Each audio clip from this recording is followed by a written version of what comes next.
आपको मालूम है कि दिल्ली शहर 3.6 लाख एकड़ क्षेत्र में फैला हुआ है और वक्फ बोर्ड के पास करीब 9 लाख एकड़ से ज्यादा जमीन है, यानी कि दिल्ली से 3 गुना ज्यादा। क्या आपको मालूम है कि रेलवे और रक्षा विभाग के बाद सबसे ज्यादा जमीन अगर किसी के पास है तो वो है वक्फ बोर्ड। यूं समझे कि वक्फ बोर्ड के पास असीमित शक्तियां हैं जिनका बेजा इस्तेमाल करने के आरोप हैं। इसीलिए सरकार वक्फ कानून में बदलाव करना चाहती है और केंद्र सरकार ने 1995 के वक्फ कानून में बदलाव के लिए विधेयक लोकसभा में पेश किया।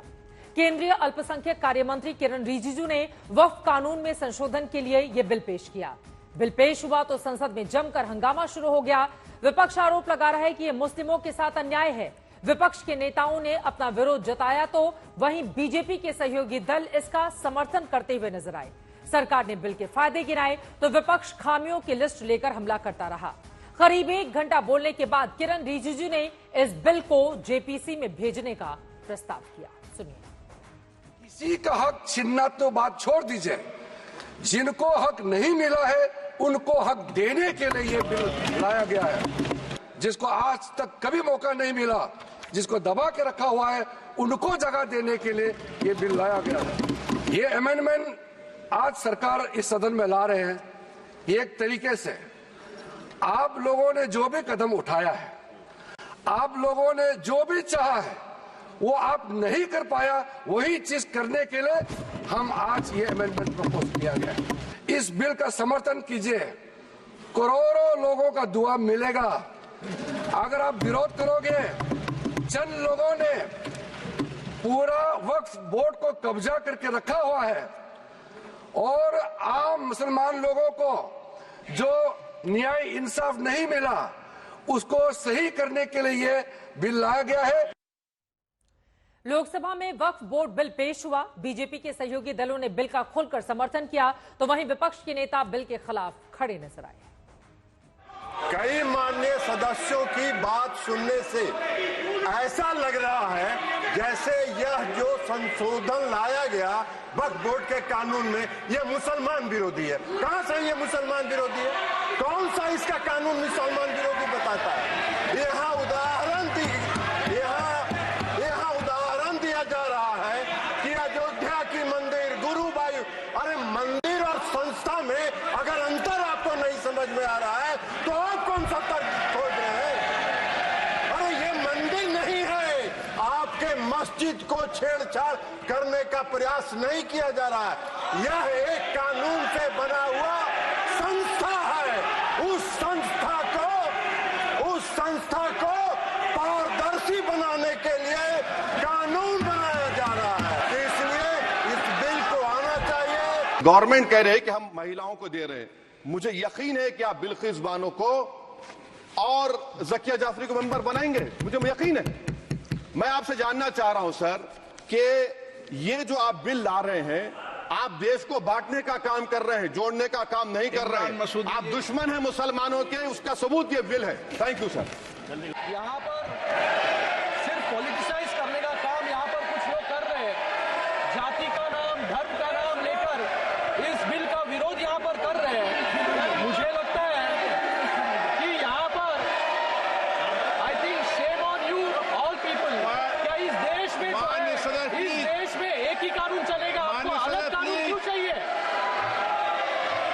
यहाँ पर इस बिल को लाने का मकसद एक ही है, ट्रांसपेरेंसी और अकाउंटेबिलिटी। मुझे लगता है कि जिस तरीके से इन्होंने पूरे देश में संविधान के नाम पर भ्रम फैलाने का काम किया, फिर से आज इस बिल के नाम पर जो है भ्रम फैलाने का काम ये ऑपोजिशन पार्टीज यहाँ पर कर रहे हैं। हम लोग संविधान की कसम खा करके यहाँ आए और इस संविधान की धज्जियां इस विधेयक के अंदर उड़ाने का काम किया जा रहा है। आर्टिकल 15 के अंदर धर्म, नस्ल, जाति, लिंग, जन्म स्थान के आधार पर भेदभाव करने को, मान्यवर मैं आपकी हंसी को समझ रहा हूं लेकिन ये बहुत गंभीर और महत्वपूर्ण विषय है। अभी हमारे माननीय सदस्य कह रहे थे कि मंदिर और मस्जिद के मसलों में फर्क नहीं कर पा रहे। मैं बताना चाहता हूं वक्फ बोर्ड मस्जिदों का प्रबंधन करने का काम करता है और वक्फ बोर्ड के तहत ही मस्जिदें सारी की सारी आती हैं। आप वक्फ बोर्ड की प्रॉपर्टियों को खुर्द बुर्द कराने की जो साजिश लोग कर रहे हैं, उन साजिशों को बल देने का काम कर रहे हैं। समर्थन और विरोध के तमाम स्वर आपने सुन लिया। आज संसद में बोलते हुए अखिलेश यादव ने अध्यक्ष के अधिकारों की कटौती का जिक्र किया, जिस पर अमित शाह ने आपत्ति दर्ज कराई। कैसे चला इन दिनों के बीच घमासान, वो भी सुन लीजिए। अध्यक्ष महोदय, सच्चाई ये है कि भाजपा अपने हताश, निराश, आप तो उस कानून चंद कट्टर समर्थकों के तुष्टीकरण के लिए ये बिल लाने का काम कर रही है।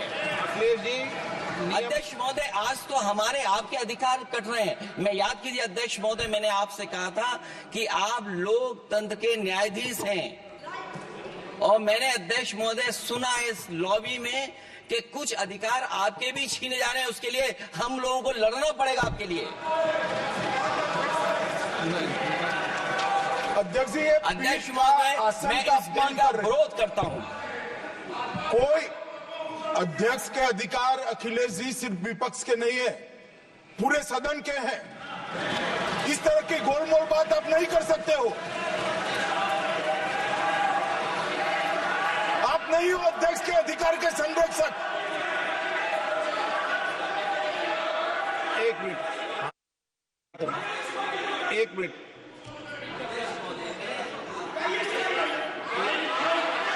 Minute please.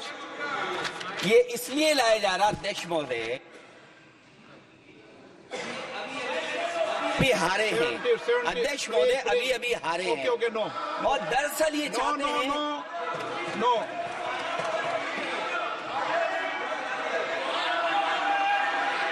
रिपोर्ट में नहीं जा रहा आपका कुछ भी, रिपोर्ट में नहीं जा रहा।